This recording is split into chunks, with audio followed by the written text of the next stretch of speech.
ಬೇಕಿದ್ರೆ ಕೆಳಗೆ ಇಳ್ಕೊಂಡು ಒಂದು ಹೂ ಕಿತ್ಕೊ ಕೆಳಗಡೆದು ಶೇಕ್ ಮಾಡಿದೆ.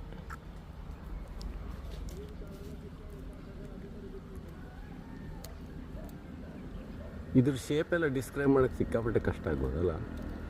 ಹೆಂಗೆ ಡಿಸ್ಕ್ರೈಬ್ ಮಾಡ್ತೀಯ ಫ್ಲವರು?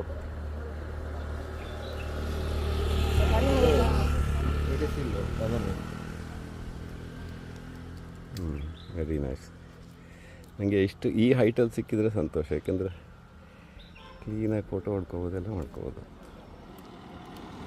ರಸ್ತೆ ಬದಿಗೆ ಬರ್ತಾಯಿದೆ. ಇದು ತುಂಬ ದೊಡ್ಡ ಮರ. ಇಷ್ಟು ದೊಡ್ಡ ಎರಿತ್ರೀನ್ಯ ನಾನು ನೋಡಿರಲಿಲ್ಲ. ಎಷ್ಟಡಿ ಇರ್ಬೋದು ಇದು? 30 ಅಡಿ 25 ಅಡಿ.